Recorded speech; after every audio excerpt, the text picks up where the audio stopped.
क्रांति Orissa news channel में आपका स्वागत है। मैं हूं नंदकिशोर जोशी। आज हमारे लिए गौरव की बात है, ये भारत प्रसिद्ध इतिहासकार प्रोफेसर कपिल कुमार दिल्ली से कटक हमारे स्टूडियो में, क्रांति उड़ीसा के स्टूडियो में पधारे हैं। और ये राष्ट्रभक्त, राष्ट्रवादी, राष्ट्र प्रेमी इतिहासकार हैं और इन्होंने इतिहास को बहुत अच्छे से, गहराई से इन्होंने परखा है, जांचा है और अनेकों पुस्तकें लिखी हैं। आज हम इनसे इंटरव्यू करेंगे और लोगों को काफ़ी कुछ रोचक जानकारी मिलेगी। सर्वप्रथम मैं कटक के लाल, कटक के सुपुत्र नेताजी सुभाष चंद्र बोस, जिनका जन्म स्थान कटक में ही है, उन्हीं से मैं आरंभ कर रहा हूँ कि नेताजी ने आज़ादी हिंद फौज का जो गठन किया था, कब किया, कैसे किया, क्या क्या मुसीबतें आई, उसके बारे में थोड़ा प्रकाश डालिए। जोशी जी, सबसे पहले तो मैं धन्यवाद दूंगा आपका। और आज इस कटक की भूमि पे आके मुझे कितना गौरव का एहसास होता है कि ये वो भूमि है जहाँ नेताजी ने जन्म ही नहीं लिया, बल्कि नेताजी में राष्ट्रवादी विचार आए। विवेकानंद जी के बारे में नेताजी ने यहीं पे जब वो थे ज्ञान हासिल किया। फिर उनके वो जो शिक्षक थे बेनी माधव, उन्होंने किस प्रकार राष्ट्रवाद उनमें कूट कूट के भरा। और यही नेताजी की क्रांतिकारियों से भी पहली बार मुलाकात हुई। और फिर पुरी के अंदर साधु संतों से जाके वार्तालाप करना और वो सब जो है, तो मैं तो समझता हूँ कि यही वो भूमि है। क्योंकि आगे चल के नेताजी की इस परंपरा को वो पाणिग्राही जी ने भी उनका समर्थन किया, जब उनको अंग्रेजों ने टॉर्चर करके और उनको मार दिया। और आज़ाद हिंद फौज के अंदर भी बहुत सारे सैनिक जो हैं वो उड़ीसा की भूमि से गए। तो अब जहाँ तक सवाल आता है, देखिए आज़ाद हिंद फौज के जन्म का, एक बात मत भूलिए कि 1857 में जब पहली बार संयुक्त रूप से इस देश के अंदर एक किसान, एक मजदूर, एक जुलाहा, एक सिपाही, एक राजा, एक जमींदार, सब मिलकर के लड़े थे अंग्रेज के खिलाफ, सब कौम के, सब धर्म के। और उसके अंदर सबसे प्रमुख भूमिका जो एक निभाई गई थी, वो निभाई गई थी उन सैनिकों द्वारा जो सैनिक अंग्रेजों की ही सेना में भर्ती थे ईस्ट इंडिया कंपनी में। और इसकी भी प्लानिंग लगभग 5 साल हुई थी।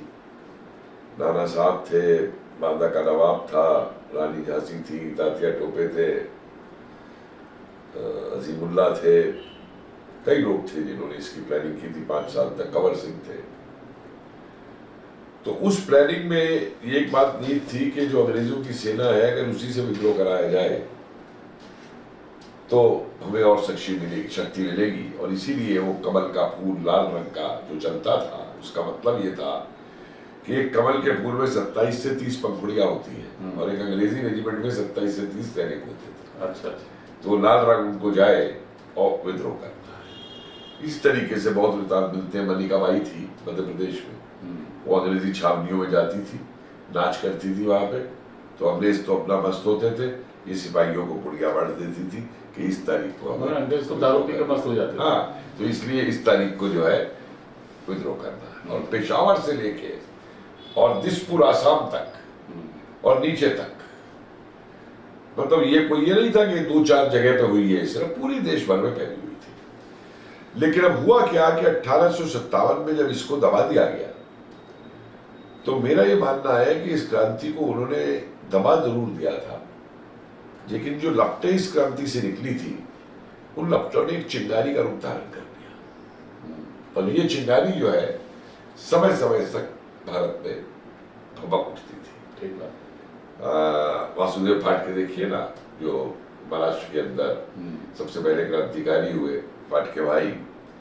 और ये मत भूलिए कि ह्यूम ने जब कांग्रेस बनाई थी, तब भी उसने कहा था कि मैं नहीं चाहता कि 1857 जैसी कोई पुनरावृत्ति भारत के अंदर हो। तो इससे तो इतना डरते थे 1857 से अंग्रेज, 47 तक डरते रहे इसको लेकर के। तो लेकिन हुआ ये कि किसी ने इसके बारे में लिखने की और उसकी हिम्मत नहीं की।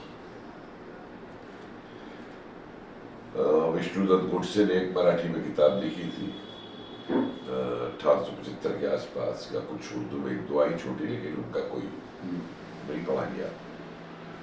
तो वीर सावरकर ने जब अपनी पुस्तक लिखी 1857, 1857 गदर के ऊपर लिखी थी क्या? जी जी अच्छा। जी। उस किताब ने जो है हम्म, वो क्रांतिकारियों की देश में गीता बन गई।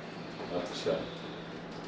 पेरिस से छपी वो, हम्म, भारत आने में उस पर बैन लगा दिया गया उस किताब। किस भाषा में लिखी थी उन्होंने? पहले उन्होंने मराठी में लिखी है, उसके बाद में उसका अंग्रेजी के अंदर। अच्छा। और उस किताब में जिस तरीके से उन्होंने वर्णन किया 1857 का, कि कैसे सब मिलके लड़े और कैसे और किस तरीके से अंग्रेजों पे आघात जो है उन्हीं से कराया गया जो अंग्रेजी सेना में थे। और एक संदेश उन्होंने दिया कि अंग्रेज भारत के अंदर इसीलिए काबिज है कि इनको भारत के अंदर वो देशद्रोही मिले हुए हैं या इनको सहयोग देने वाले मिले हुए हैं, तो अगर इस सहयोग को तोड़ दिया जाए तो अंग्रेज भारत के अंदर नहीं टिक पाएगा। भाग जाएंगे।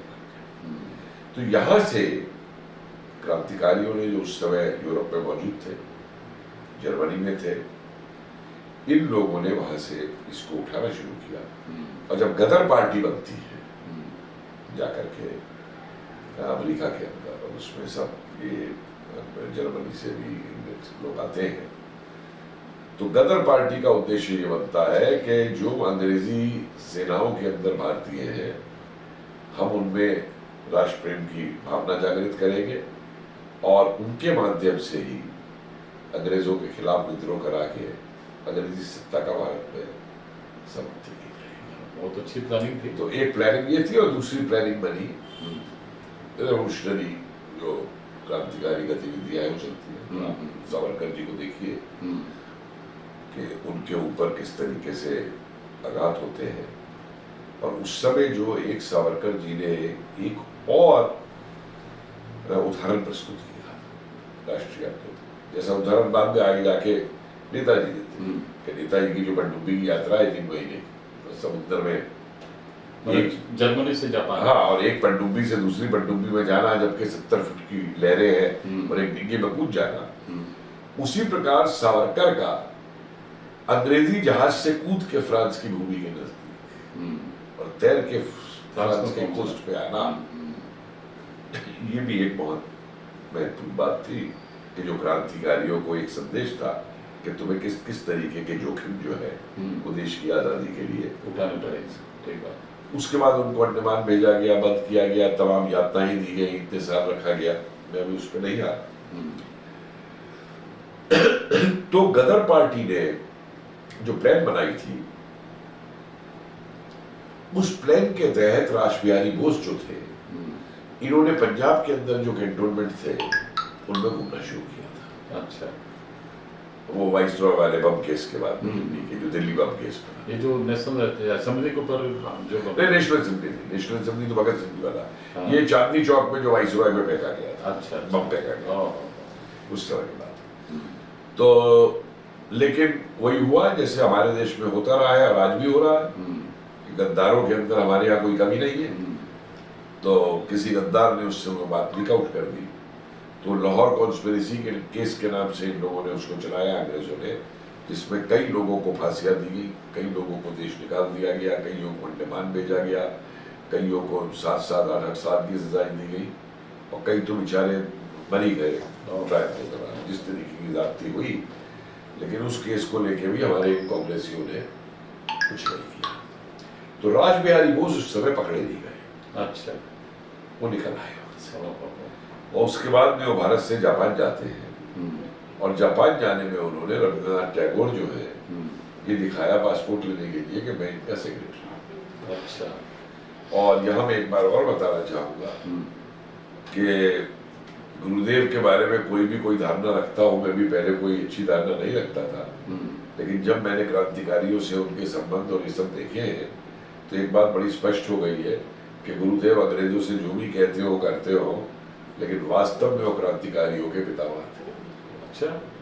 मैंने रविंद्रनाथ टैगोर ने क्रांतिकारियों को बहुत मदद की। बहुत मदद की, बहुत मदद की। एक अमेरिकी रिपोर्ट है 1918 की। अच्छा। कि वहां पे अमेरिका में गदर पार्टी का एक आदमी मुखबिर बन गया। अच्छा। तो उसको दूसरे सरदार जी ने कैलिफोर्निया में गोली मार दी कोर्ट के अंदर, और पुलिस ने उस सरदार जी को गोली मार दी। अच्छा। तो उसके बाद में जो पुलिस ने इन्वेस्टिगेशन किया हम्म, और गदर वालों का जो कोड वर्ड होते थे वो तोड़े, हम्म, तो उसमें ही निकल के आया और उनकी रिपोर्ट में लिखा है कि ये कवि जो टैगोर है ये बहुत खतरनाक है। अच्छा। इसको $10,000 यहाँ पे दिए गए थे और इसने जापान में जाकर के वो $10,000 जो है वो क्रांतिकारियों को दे दिए वहां वसूल। और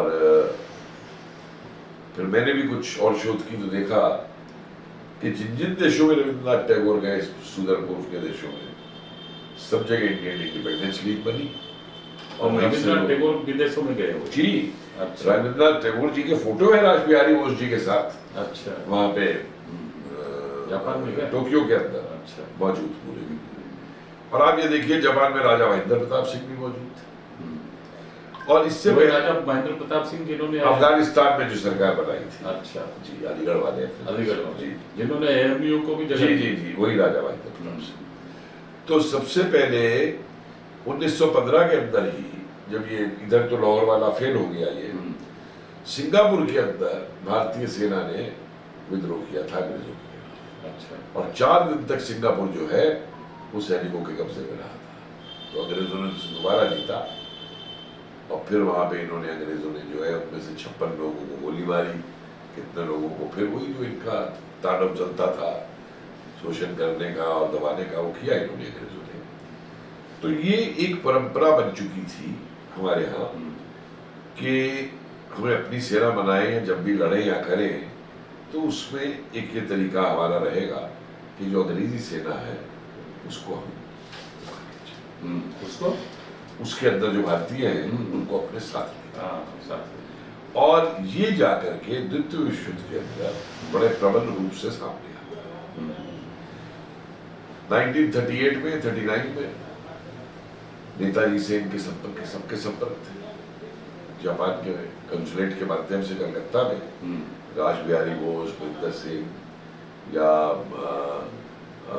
अपने ये ज्ञानी प्रीतम सिंह थे, अमर सिंह थे, गदर पार्टी के और भी लीडर थे, सब नेताजी का संपर्क रहा।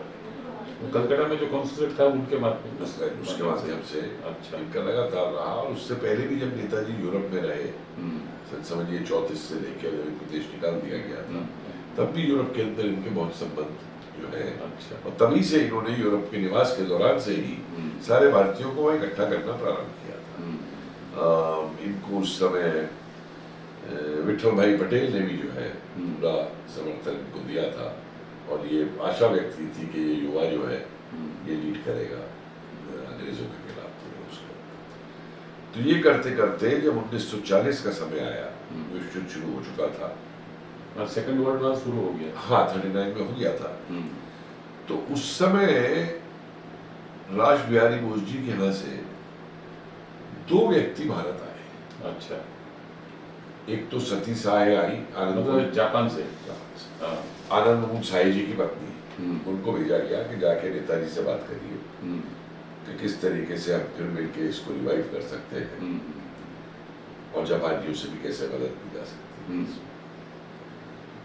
तो बल्कि उसमें तो बड़ा मजा हुआ कि वो आनंद मोहन साहे जी क्योंकि अंग्रेजों की लिस्ट पे थे, तो इन्होंने 2 महीने तक पति पत्नी ने जो है झगड़ा किया घर के अंदर कि आस पड़ोसी सुने कि शायद इनकी बनती नहीं है और इनका तलाक होने वाला है और इसलिए उनको वीजा मिलने में, भारत आने में दिक्कत ना हो कोई, जो अपने बच्चियों के साथ आए। और फिर नेताजी से मिली भी वहाँ पे और मिलने के बाद में वापस चली गई और वहाँ जाके संदेश दे दिया कि नेताजी पूरी स्कीम के ऊपर साथ है। दूसरा व्यक्ति जो आया बोस, उसका नाम भी अरुदत्त शतम नाम से आया। अच्छा। और वो आके सबसे पहले राजेंद्र प्रसाद से मिला। राजेंद्र प्रसाद जी ने कहा भाई ये मेरा एरिया नहीं है, तुम नेहरू से और मौलाना आजाद से बात करो। मौलाना आजाद से मिलने गया तो मौलाना आजाद तो गर्म हो गए उसके ऊपर। मैं समझ गया हूँ तुम कोई अंग्रेजों के एजेंट हो जो टो लेने आए हो कि हम कहाँ करते हैं, ये करते हैं, आप बाहर निकल जाओ और ये और वो। उसके बाद वो गया नेहरू के पास। तो नेहरू ने कहा कि तुम्हारा ये आनंद मोहन साहे क्या पागल हो गया है, ये फासिस्टवादियों के साथ मिलकर के देश की आजादी की लड़ाई निकलेगा, बाहर निकल जाओ और कागज वागज सब फाड़ के फेंक दीजिए। अच्छा। तो इसलिए ये ध्यान रखिए कि नेहरू को ये मालूम था कि नेताजी क्या करने जा रहे हैं। कि देश की आजादी के लिए लड़ना जाए। ये जो नेहरू ने बाद में कहा ना कि जापानियों की मदद से नेताजी आते हैं तो मैं खुद तलवार लेकर लड़ जाऊंगा, तो अंग्रेजों के पिट्ठू बने हुए थे। और पिट्ठू का आप हालत देखिए कि राजगोपालाचारी वगैरह जो है द्वितीय विश्व युद्ध में अंग्रेजों की मदद करो। राजगोपालाचारी ने तो ये क्विट इंडिया आंदोलन भी, भारत छोड़ो आंदोलन चलाने का भी विरोध किया। अब ये लोग क्या है, अपनी सत्ता के। और आप ये समझिए कि किसका साथ दे रहे हैं ये लोग, उस चर्चिल का साथ दे रहे हैं जिसने बंगाल और उड़ीसा के कई हिस्सों के लाखों लोगों को जान से मरवा दिया अकाल के दौरान। वो जो हुआ था यहाँ, इसको उड़ीसा में बोलते 9 अंक क्या। हाँ, तो एक अकाल बना करके उड़ीसा बंगाल के 10 लाख के करीब लोग मारे गए उसमें, और आप कांग्रेसी और कम्युनिस्ट जो है आप उस चर्चिल का साथ दे रहे हो। तो खैर जापानियों ने इंटरेस्ट दिखाया इसमें। फ्यूजीवारा एक उनके हिकारी की जो व्यवस्था थी सैन्य की, उसके साथ ही थी। वो आए, बैंकॉक आए, बैंकॉक में बातचीत हुई। एम साहे थे, कुछ बैंकॉक के लोग थे, ईश्वर सिंह थे, सत्येंद्रनाथ पुरी थे। वहां ये तय हुआ कि इंडियन नेशनल आर्मी बनाई जानी चाहिए। अच्छा, कहाँ बैंकॉक में तय हुआ? तय बैंकॉक में हुआ, मतलब फाइनल शेप जो है। अच्छा, बैंकॉक में। बैंकॉक में। कौन से साल में? ये वही 1942 की बात है। मतलब आजाद हिंद फौज का गठन की फाइनल कॉन्सेप्ट हुआ था बैंकॉक में। मतलब कॉन्सेप्ट चल रहा था, लेकिन उसको शेप देने के लिए 1942। और उसके बाद में फ्यूजीवारा और ये गदर के जो लीडर थे दूसरे प्रीतम सिंह, ये सिंगापुर। अच्छा, वहाँ जो सिंगापुर उस समय ब्रिटिश का अधीन था। ब्रिटिश के अधीन था, लेकिन जापानियों ने जीत लिया था। जापानियों ने तो सरेंडर किया था करीबन हजारों अंग्रेजियों सेना ने। उसमें भारतीय भी थे 44,000 के करीब। तो उन भारतीयों से बात करने के लिए फिर ये जाते हैं मेजर ये अपना प्रीतम सिंह और मेजर ये जो है काली की गढ़ का फ्यूजीवारा। वहाँ मूल सिंह से बात होती है, और उससे बात होती है, आ जाता है राजबिहारी द्वार से आ जाते हैं। तब वहाँ पे भारतीय इंडियन नेशनल आर्मी का गठन होता है, जो इंडियन इंडिपेंडेंस लीग का हिस्सा है। और उसमें जनरल मोहन सिंह को जो है कमान सौंपी जाती है, उनके इसकी कमांडर की। अच्छा, आजाद हिंद फौज में। लेकिन कुछ वहाँ पे मतभेद उत्पन्न होते हैं। अच्छा, और मैं समझता हूँ भारतीय दृष्टि से वो सही भी थे कि ये नहीं चाहते थे कि जापानी केवल हमारा इस्तेमाल करें, हमें अपनी आज़ादी की लड़ाई लड़नी। राजबिहारी भी यही चाहते थे, लेकिन राजबिहारी ने आगे बताया कि भाई जब तक अपने पास पैसा नहीं होगा, शस्त्र नहीं होंगे, ये चीज कैसे संभव? कैसे संभव? ठीक बात। तो ये चीज उधर चल रही। बाद में फिर नेताजी को बुलाया गया, जर्मनी से आए, उन्होंने लीड किया। यहाँ एक चीज और बताना चाहूंगा। 1940 में सावरकर जी और नेताजी की मुलाकात होती है बॉम्बे में। उस मुलाकात में अंदर खाने क्या हुआ ये कोई नहीं जानता उस समय। बाद में सावरकर जी ने बताया, लेकिन उस समय क्या हुआ। लेकिन ये मत भूलिए, ऐसा समय था जिस समय नेताजी कांग्रेस को रेडिकलाइज करने में लगे थे, फॉरवर्ड ब्लॉक बना के। उन्होंने अपनी पार्टी का गठन कर दिया था फॉरवर्ड ब्लॉक। बाद में सावरकर जी ने कहा कि उन्होंने सलाह दी थी उनको कि भाई शस्त्र क्रांति की उसकी बात करो। लेकिन शस्त्र क्रांति का एक बात मैं बता दूं आपको, नेताजी के मन में हमेशा से था। 1928 के कलकत्ता अधिवेशन में जो कांग्रेस के वॉलंटियर बनाए थे और खुद भी घोड़े पे बैठ के आर्मी की तरीके से, तो इस चीज को हमेशा ध्यान रखा जाए कि क्रांतिकारियों से संबंध उनके तब से थे जब वो 16 साल की उम्र से थे। और अंग्रेज निरंतर ये शक करते थे कि ये और शरद बोस दोनों जो है ये क्रांतिकारियों की मदद करते हैं। तो 16 साल की उम्र में तो यहाँ पर वो कटक में मैट्रिकुलेशन पास करके गए थे। जी वही बता रहा हूँ ना। तो इसलिए क्रांतिकारियों से तो यही मुलाकात हुई थी कटक में। वो लिखते हैं अपनी उसमें, उन्होंने लिखा है कि युवा आया वहां से कलकत्ता से क्रांतिकारी, उससे इनके संबंध बने यही कटक के अंदर बने। मैं और एक में आप लोग तो मालूम भी होगा, वो जो इजालबाल पाल जो तीन थे ना, उसमें विपिन बिहारी पाल जो बनारसी थे जी। कलकत्ता के, जी। वो यहाँ कटक में 5 साल रहे हुए हैं। अच्छा अच्छा प्यारी मोहन एकेडमी बोल के एक first private Odia medium school Orissa में गठित अच्छा, हुई अच्छा, थी, प्यारी मोहन एकेडमी। वो भी नेताजी सुभाष बोस के जन्म स्थान के एकदम बाजू में है। अच्छा उसमें वो फाउंडर हेडमास्टर थे 5 साल कटक में रहे हुए। अच्छा अच्छा विपिन बिहारी पाल। ये तो बहुत अच्छा होता है। हाँ। तो खैर ये सब चीजें जब चल रही हैं तो इन परिस्थितियों में फिर आजाद हिंद फौज का गठन होता है, मतभेद उत्पन्न होते हैं, लेकिन रासबिहारी बोस उसको बंद नहीं होने देते और भोसले को, कमांडर जनरल भोसले को चार्ज दे देते हैं और फिर नेताजी आते हैं जो दोबारा 6 महीने में गठन दोबारा करते हैं उससे। तो ये जो मुलाकात थी इसकी, अब इधर हम देखते हैं कि सावरकर जो है भारतीय सेना के अंदर अंग्रेजों की, भारतीयों से कह रहे हैं सेना में जाओ और बाद ये प्रीवी है कि भाई हिंदुओं का शस्त्रीकरण होना चाहिए, ये होना चाहिए, कि बाहर तो यही कहेंगे। उधर मुझको एक नेताजी का पत्र मेरे सामने आया, जो कि पत्र तो पब्लिक में पहले से था लेकिन लोगों ने कभी ध्यान नहीं दिया उसको। काबुल से चलते वक्त नेताजी ने एक पत्र लिखा था जो हिंदुस्तान आना था क्रांतिकारियों के पास, लेकिन वो आ नहीं पाया क्योंकि वहां वो शक हो गया कि जिस व्यक्ति के द्वारा वो भेजा जाना था वो कहीं अंग्रेजों से मिला हुआ तो नहीं, मगर राम तलवार। अच्छा। वो बाद में पता लगा मिला नहीं हुआ है। तो इटालियन जो काउंसलेट था वहां पे कुतरौ ने उसने दिया नहीं था और ये खत उसने बाद में दिया सर बोस को पेरिस के अंदर 1948 में।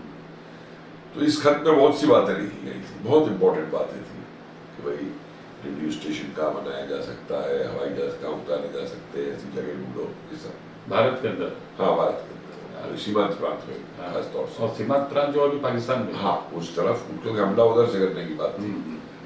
उसमें एक बात ये भी लिखी हुई थी नेताजी की तरफ से कि जो नई सेना भारत में अंग्रेज बना रहे हैं इस युद्ध के लिए, उस सेना में अपने विश्वास पात्र युवकों को भर्ती करवाओ जिससे हमारा काम कर सके और जब जरूरत पड़े तो हमारी तरफ आ जाए, मतलब भारतीय स्वाधीनता संग्राम को समर्थन करे। अब आप थोड़ा बताइए जो नेताजी के बारे में जो चर्चा है कि वो प्लेन क्रैश हुआ था और अब देखिए उनका प्लेन क्रैश में उनका देहांत हो गया। ऐसा है कि हमारे नेहरू साहब ने कोई कभी इसमें नहीं की कि दिखा सके कि नेताजी का प्लेन क्रैश हो गया। अच्छा। और मुझे एक बात बताइए, अगर नेहरू ने ये बनवा के शाहनवाज कमीशन से कि प्लेन क्रैश में उनकी मृत्यु हो गई है, तो जब तुम्हें मालूम चल गया मृत्यु हो गई है तो वही तुम उनके घर वालों में जासूसी क्यों करवा रहे हो? शाहनवाज वही जो शाहनवाज ये जो आईएनए में थे वही शाहनवाज, वो जो केंद्र में मंत्री भी थे कांग्रेस सरकार में, इंदिरा गांधी के समय भी उनसे बनवाई गई थी। अच्छा। सवाल ये, जो भी कोई नेताजी में काम करना चाहता है, चाहे वो ऑथर है चाहे वो हिस्टोरियन है, तो उसके पीछे आई भी लगा देते हैं, क्या जरूरत है? हकीकत ये है कि उस समय भी किसी एजेंसी ने ये नहीं माना था कि नेताजी की प्लेन क्रैश में डेथ हुई। और वास्तव में आपके हिसाब से? मेरे हिसाब से मैंने जितनी शोध इसके ऊपर की है, मेरी शोध का नतीजा यही है कि उनकी प्लेन क्रैश से डेथ नहीं हुई है। अच्छा। वो पनडुब्बी के सहारे साइगोन से निकले हैं। साइगोन से वियतनाम, वियतनाम। और जो लोग इस बात के साक्ष्य जिन लोगों ने दिए कि वो पनडुब्बी से गए हैं, या तो उनके साक्ष्यों को माना नहीं गया या उनमें से किसी को मरवा दिया गया। अच्छा। उस समय जो नेहरू के राज में, नेहरू के राज साहब है, उसके बाद में भी आप ये देखिए, ये एक इंस्पेक्टर थे कलकत्ता पुलिस में, नाम ध्यान आ जाएगा, तो उन्होंने एक जगह लेख लिखा बंगाली पत्रिका में कि वो वहाँ पे गार्ड थे, जापानी जो सैनिकों को अंग्रेजों ने कैदी रखा हुआ था सिंगापुर में। वो कहता है कि मुझे 2 जापानी गार्ड्स ने बताया, जापानी सिपाहियों ने, कि ये प्लेन क्रैश वगैरह सब बकवास है, नेताजी पनडुब्बी से गए थे और हम वहाँ मौजूद थे जब वो पनडुब्बी में बैठे। अच्छा। तो इसके ऊपर समरगुआ ने पार्लियामेंट में सवाल उठाया। समरगुआ का तो पार्लियामेंट बहुत बार सवाल उठाया। तो पार्लियामेंट में जब आप मिला कि हाँ साहब ये बात तो सही है, ये उनका गार्ड था, लेकिन क्योंकि इसने पहले शाहनवाज कमीशन के सामने आगे आके ये बात नहीं कही तो हम इसका विश्वास नहीं करते। समरगुआ ने ये बात बोली? नहीं, सरकार ने नेहरू जी की सरकार ने, नेहरू जी ने, ये नेहरू जी के बाद की बात, ये इंदिरा गांधी के समय, इंदिरा गांधी। और उसके कुछ दिन बाद जो है वो इंस्पेक्टर जो था उसका बेचारे का सिर कटा हुआ था।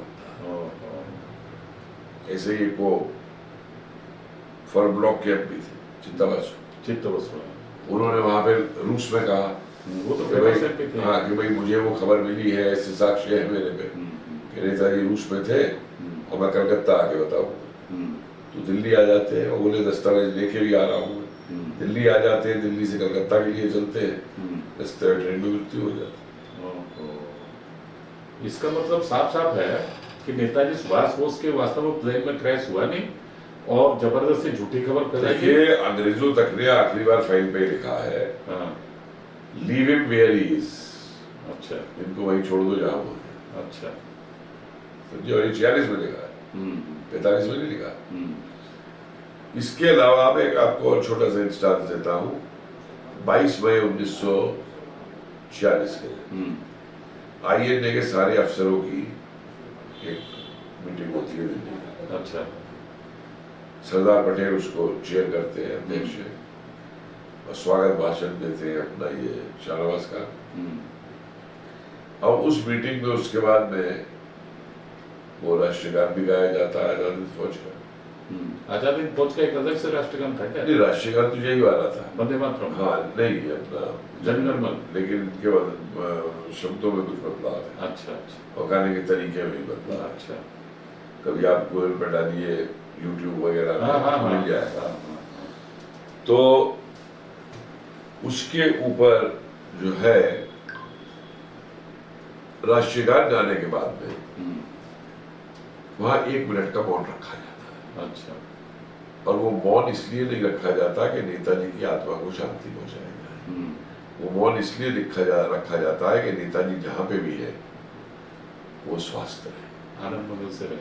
अच्छा, मतलब आप ये 1946 की बात है? 46 के। इसका मतलब 1946 तक नेताजी तो जीवित थे ही। देखिए 46 में ही मार्च में एक CI4 रिपोर्ट है।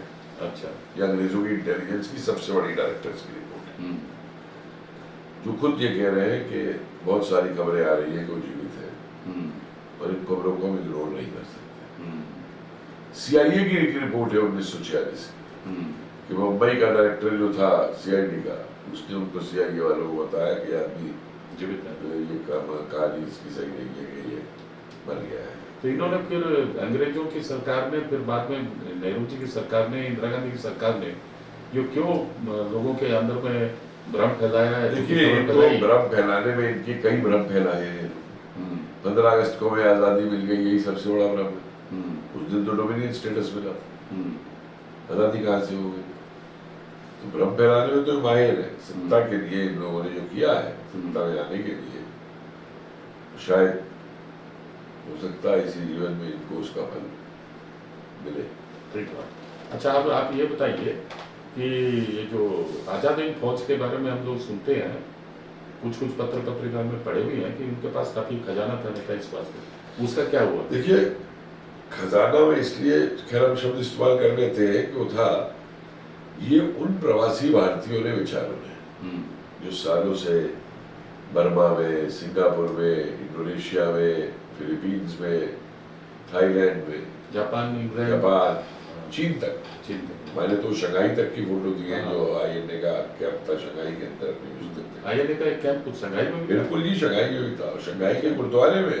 अच्छा, और वहां से 2000 सिख जो है वो बर्मा आए थे आजाद हिंद फौज में लड़ने के लिए। अच्छा, और 2000 सरदारनियां आई थी रानी झांसी रेजिमेंट में। ये सब तो इतिहास के पृष्ठों से गायब है ये सब। भाई आप देखिए कि 50% से ज्यादा रानियां जो रानी झांसी रेजिमेंट में थी तमिलनाडु की थी। अच्छा, ये कुली जो बन के गए हुए थे वहां पे, एक तमिलनाडु के कुली से पूरी रेजिमेंट खड़ी कर दी थी नेताजी ने, जो वहां पे लड़ी इम्फाल के अंदर, कई लड़ाइयां जीती। और जब वहां वापसी के ऑर्डर हुए तो तमिल कुली कहता है हम पीछे नहीं जाएगा। नेताजी बोला दिल्ली जाना, दिल्ली आगे, सिंगापुर पीछे, हम पीछे नहीं जाएगा। वो आज भी उन्होंने चेन्नई में एक रेड हिल कॉलोनी बनाई हुई है अच्छा। याद के अंदर। बहुत सारे फैक्टर्स हैं इन चीजों में, और मैं तो बिल्कुल क्लियर हूँ इस बात के ऊपर कि कोई प्लेन क्रैश नहीं था। नहीं, जब कोई प्लेन क्रैश था नहीं, बहुत बार पत्र पत्रिकाओं में भी ये सब संबंधी बातें भी उठी है, तो वो जो कांग्रेस वाली सरकार थी वो लोग तो भाई झूठी खबर देखिए, फैलाए थे। कांग्रेस की सरकार की बात यह है कि रुस्तम जी नरोजी जो गांधी की सेक्रेटरी है, ये सन 46 में लिखती है इसको लुई फिशर को लिखा, गाय विंट को लिखा, ये जो अमेरिकी पत्रकार है, कि सुभाष बहुत पॉपुलर है यहाँ पे लोगों और सेना में, और अगर वो आ जाता है ऋषियों की सहायता से तो गांधी और कांग्रेस कोई उसको नहीं रोक पाए। और अंग्रेजी भारतीय सेना में जो भारतीय थे अंग्रेजी सेना में, वो अंग्रेजों के खिलाफ हम रिवोल्ट कर चुके हैं एक तरीके से। अच्छा, तो एक खजाने के बारे में थोड़ी चर्चा कर लेते हैं। तो इस खजाने को लेके आजाद हिंद फौज के पास जो उन्होंने इनको डोनेशन दिए थे, माने ये हमारे जो भारतवंशी जो भारत के बाहर थे, उन्होंने मतलब एक खजाना तो मैंने देखा जिसमें करीबन 40 किलो सोने का जिक्र है। अच्छा। एक एक चीज लिस्टेड है। अच्छा। कि कान का मुद्दा इतने ग्राम का है, मंगलसूत्र इतना है, चूड़ी इतनी है सोने की, तो मैंने कैलकुलेट किया तो 40 किलो के करीब आता है। उस खजाने के ऊपर नेहरू कहते हैं कि पहले तो मेरे प्राइवेट अकाउंट में जमा करा दो इसको सिंगापुर में। फाइल में नोटिंग है। बिल्कुल जी, जब ये पहले आजाद हिंद फौज के खजाने को नेहरू ने अपने प्राइवेट अकाउंट में डालने के लिए फाइल में। जी, इससे पहले ही जब ये गए थे, जहाँ इनकी माउंटबेटन से जब दोस्ती हुई मार्च अपना 46 के अंदर, तो वहां पे एक इन्होंने प्राइवेट अकाउंट खोला इंडियन ओवरसीज बैंक। अच्छा। और 5 किलो सोना जो इनको उस समय दिया गया वहां पे आजाद हिंद फौज का, ये उन्होंने उस प्राइवेट अकाउंट में जमा करा दिया सिंगापुर में। अच्छा। और ये कह दिया इससे हम फेलोशिप देंगे, ये करेंगे वो करेंगे भारतीयों को। क्या हुआ उसका आज तक किसी को। अच्छा। समझे जी। और ये जो मैं बता रहा हूँ 40 किलो वाला, जब फिर अंग्रेजों ने मना कर दिया कि आपके अकाउंट में नहीं डाल सकते, तो आखिरी नोटिंग उस फाइल पे ये है, अंग्रेज लिख रहे हैं कि अब नेहरू कह रहे हैं कि इसको पाकिस्तान और हिंदुस्तान के बीच में आधा आधा बांट दो। अच्छा। तो हमने कहा कि हम पाकिस्तान के प्रधानमंत्री से बात करते हैं, तो नेहरू ने कहा नहीं वो बात कर लेंगे, वो खुद बात कर लेंगे। आज तक उसके बाद क्या हुआ उस खजाने का कुछ किसी को नहीं। इससे तो साफ मालूम है कि खजाना क्या हुआ, कहाँ इसी गया। तरीके से आजाद हिंद बैंक जो था, उसका जो पैसा था वो भी हमें कागज मिल गया है कितना था क्या था। अच्छा। वो भी पैसा कहाँ गया किसी को नहीं पता। अच्छा। उसके फोटो और बाकी जो है सोने चांदी। अच्छा, बाकी वहाँ से टोक्यो से हमारा जो मिशन था वो सन 47 से लेकर लगातार वहां तक लिखता रहा कि यहाँ पे ये 2 लोग हैं जो इस खजाने को लूट रहे हैं, इनके पास पड़ा हुआ है नेताजी का एक खजाना। तो नेहरू जी ने कोई एक्शन नहीं लिया, सिर्फ सीन कह के फाइल छोड़ दिया। अच्छा, ये तो बात है आप जो बताए ठीक है। कांग्रेस सरकार वालों तो नेचुरल बात है, वो तो एक तरह से देखा जाए तो नेताजी सुभाष बोस के विरोधी थे, आजाद हिंद फौज के विरोधी थे। लेकिन अब जो सरकार है नरेंद्र मोदी की, भाजपा की जो सरकार है, वो नेताजी सुभाष बोस के जो प्लेन क्रैश की जो झूठी स्टोरी जैसे मालूम होगा आपकी बातों से, उसके जांच पड़ताल क्यों नहीं करवा रही? देखिए मैं बात हूँ, जांच पड़ताल तो हो चुकी है। मुखर्जी का मिशन की रिपोर्ट आ गई थी, एनडीए के टाइम पे ही बनी थी मुखर्जी का मिशन, फिर सरकार बदल गई तो कांग्रेस ने वो पार्लियामेंट में नहीं रखी। तो अब तो इनका ये रख सकते हैं, अब मुझे मालूम नहीं कब रखेंगे ये, क्योंकि एक बात बहुत अच्छी जो लगी, 2-3 बातें हुई। एक तो कुछ डिक्लासिफाइड फाइल कर दी मोदी जी ने पीएम ऑफिस से, आईबी की बची हुई है अभी भी। उसके बाद ये जो प्रतिमा लगवाई नेताजी की वहां पे, वहां जो जहाँ पंचम जोन्स की थी वहां पे लगवाया, लाल किले में म्यूजियम बनवाया, म्यूजियम तो मैंने आपके मार्गदर्शन में लाल किले में आजाद हिंद फौज का मैंने बनाया, उसका इतिहास का तो क्रेडिट आपको जाता है। फिर 21 अक्टूबर को उन्होंने जो है जो आजाद हिंद सरकार की स्थापना दिवस मनाया, 30 दिसंबर को अंडमान गए, वहां वो झंडा फहराया। और इसके अलावा पहली बार 2019 में 4 आईएनए के जो वेटरन थे उनसे रिपब्लिक डे परेड को लीड किया। और अब एक बहुत महत्वपूर्ण बात मैं कहता हूँ आपसे, मोदी जी शायद 2 बार जापान गए, अच्छा, 2 या 3 बार? 3 बार। आपकी बार में जो पिछले महीने जो गए थे 3 बार हो गया? 3 हो जाएगा। हाँ। तीनों में से एक बार भी मोदी जी हम्म, उस रणकोली मंदिर में नहीं गए जहाँ वो कहते हैं कि नेताजी की अस्थियां, हाँ, अस्थियां, हाँ, ठीक बात है। जबकि पहले प्रधानमंत्री जाते थे, हम्म, क्योंकि मोदी जी को असलियत मालूम थी हाँ, इसलिए वो शायद नहीं गए। कि असलियत क्या है। ठीक बात। और असलियत आएगी, देखिए कितने दिन तक छुपी रहेगी, अंग्रेज कब तक छुपा लेंगे इस चीज हाँ, को? हाँ, हाँ, ठीक बात। मैंने तो कहा है कि अगर हमारे यहाँ ही अगर ये रूस के साथ जो कॉरेस्पॉन्डेंस है हम्म, 1947 से लेकर 54 तक की, हम्म, वो बाहर आ जाए हम्म। तो ही बहुत से राज खुल जाए। ना, वो कई बार पत्रिकाओं में मैं पढ़ा हूँ कि नेताजी वास्तव में प्लेन क्रैश में मरे नहीं, और वो रशिया गवर्नमेंट उनको ले गया, साइबेरिया में उनको यातना वगैरह दिया। इसमें कोई बात सच्ची है क्या? देखिए, यातना दी गई या नहीं दी गई हम नहीं कह सकते, हाँ। यहाँ पे अभी सबूत नहीं है इस चीज का, लेकिन ये फैक्ट है कि वो रशिया गए। ये factor after second world war? जी, अच्छा। रशिया गए हैं, क्योंकि जो आईएनए के लोग थे इधर जर्मनी की तरफ भी, उनको आदेश जा चुके थे कि चलो रूस की तरफ। अच्छा। उनको तो तब भी युद्ध के दौरान भी ये आदेश थे कि अगर हिटलर तुम्हें इस्तेमाल करना चाहे रूस के खिलाफ तो तुम नहीं लड़ो। तो वो एक बिल्कुल अलग कहानी है उसकी। तो ये एक्चुअली ये जो अभी जो प्रोजेक्ट में सेंट्रल गवर्नमेंट जो है बीजेपी की, उनको इतना स्टेप्स लेना चाहिए। आज मतलब नेताजी सुभाष बोस के बारे में असलियत या सच्चाई देश की जनता के सामने, विश्व के सामने लाना चाहिए। तो कोई खास जितने भी थोड़ा बहुत स्टेप लिए हैं, लेकिन वो कोई दमदार स्टेप लिए हैं ऐसा नहीं लगता। देखिए, दमदार मैं इसलिए कहूँगा कि वहाँ पे स्टैचू लगाना एक बहुत बड़ी चीज है। हाँ, ये तो वो काम अच्छा क्योंकि सन 65 से वो खाली पड़ा था। उस रास्ते का नाम बदलना राजपथ का, मैं 5 साल से लगातार कह रहा था ये बात कि राज तो चला गया तो राजपथ क्यों। 15 अगस्त वाले दिन भी मैं, जनरल बख्शी और बाबा रामदेव थे तीनों इंडिया टीवी पे, और मैंने वहाँ कहा था, मोदी जी से निवेदन किया था कि इसका नाम बदल दिया, इसका नाम राजपथ से हटाइए, इसको राज हो जा चुका है। तो अपने आप में ये कुछ मैं समझता हूँ बड़े निर्णय है। म्यूजियम भी बनवाना एक बहुत बड़ा निर्णय बहुत था। बड़ी बात है। भारत की ब्यूरोक्रेसी में बहुत से लोग ऐसे हैं जो चाहते ही नहीं कि नेताजी के नाम पे कुछ हड़बड़ हड़बड़ आते हैं पूरे उसमें। तो यहाँ मैं तारीफ करूंगा भारत के जो NSA है डोवल जी, उन्होंने बहुत महत्वपूर्ण भूमिका निभाई है। ये जो लाल किले में जो म्यूजियम हुआ नेताजी सुभाष बोस का, म्यूजियम हो, चाहे रिपब्लिक डे परेड का डिसीजन हो, चाहे वो आपका ये और कुछ चीजों पे जो डॉक्यूमेंट्स कुछ डिक्लासिफाई जो हुआ है जी, हाँ, उसमें उनका काफी सहयोग रहा है। अच्छा, अच्छा। अब थोड़ा मैं चाहूंगा कि थोड़ा वीर सावरकर के बारे में भी थोड़ा संक्षिप्त। अच्छा हाँ, तो सावरकर जी का मैं बताऊं आपको, तो मैंने पहले बताया कि अब कुछ चिट्ठियां मुझे मिली आजाद फौज के सैनिकों की, जिसमें साफ उन्होंने लिखा कि हम सावरकर जी के आदेशानुसार दिल्ली सेना में भर्ती हुए थे, और उन्हीं के निर्देशानुसार जैसे ही मौका मिला हम आजाद फौज में शामिल हो गए। मतलब भारतीय सेना में वीर सावरकर जी के परामर्श से सदा से भारत के लोग शामिल हुए थे, और जैसे इशारा पाए वो लोग आजाद हिंद फौज में शामिल हो गए या भारत के स्वाधीनता संग्राम में शामिल हो गए। यही बात तो आप बोल रहे हैं? जी। अच्छा। और इन्होंने क्या किया, इन्होंने तो मतलब सेना में लेने से ही मना नहीं किया आजाद हिंद फौज को। नेहरू कहते हैं कि होमगार्ड बना दो और एक ही यूनिट में मत रखना, डरते थे एक जगह इकट्ठे हो गए तो क्या तो फिर रिवोल्ट कभी भी हो सकता है। ठीक है।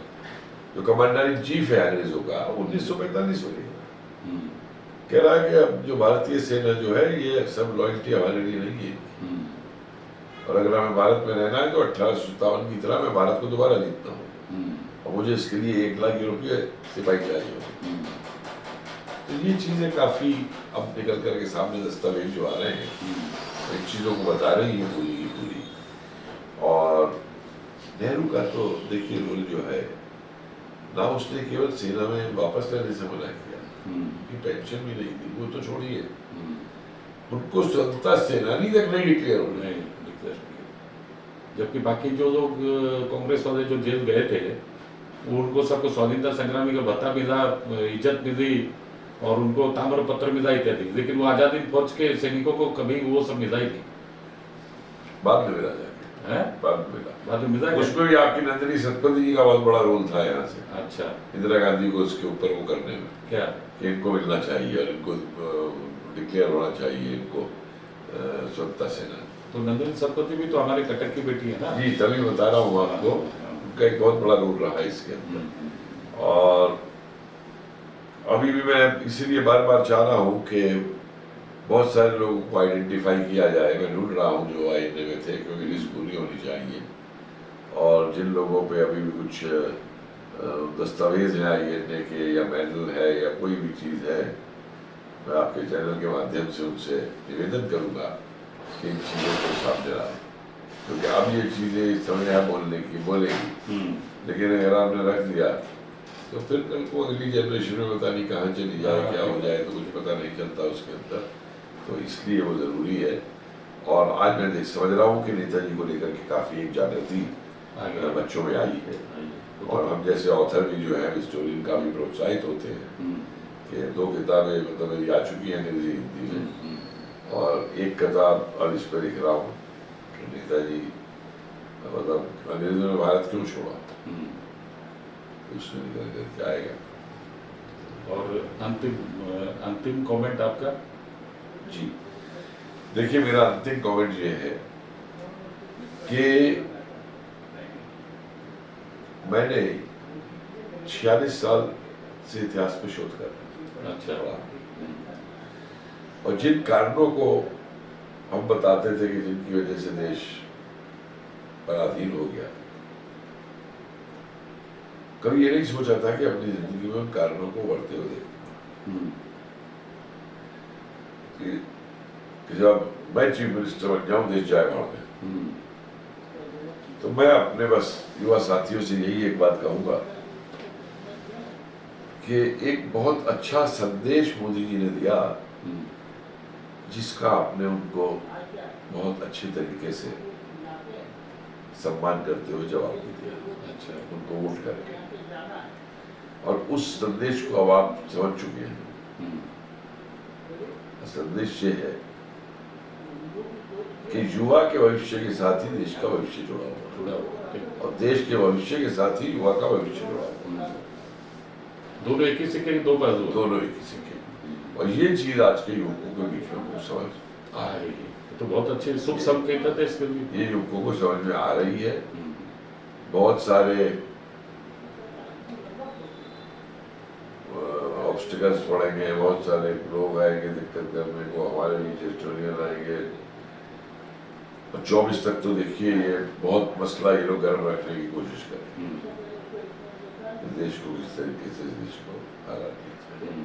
लेकिन मेरा मानना है कि संभव नहीं हो पाएंगे, ये लोग सफल नहीं हो पाएंगे। देशद्रोही अब सफल नहीं हो पाएंगे। नहीं। और मेरा बस यही है कि भैया देशद्रोही आजकल हर बाजू में छिपा है, तो कम से कम सतर्क होके रहिए। और आपको लव जिहाद और लव ब्राइड और ये सब इसमें फंसने की जरूरत नहीं है भाई। अपना पढ़ाई करिए और किसी को गलत काम जो है वो करने से रोकिए। बहुत बहुत धन्यवाद आपको, आपने इतना समय दिया। क्रांति उड़ीसा न्यूज चैनल पे आप आए, क्रांति उड़ीसा मीडिया को सारे प्रश्नों का आपने बहुत सही और सटीक उत्तर दिया, इसके लिए आपको बहुत बहुत धन्यवाद। भी बहुत बहुत धन्यवाद जोशी जी, और फिर जल्दी मुलाकात होगी। फिर जब आप कटक आए या उड़ीसा आए जी, फिर हमें आपसे मुलाकात की हमें उम्मीद है, आशा है, या हम हमारी फिर मुलाकात होगी। पक्का पक्का आएंगे हमेशा। धन्यवाद। जय हिंद। जय हिंद। जय भारत।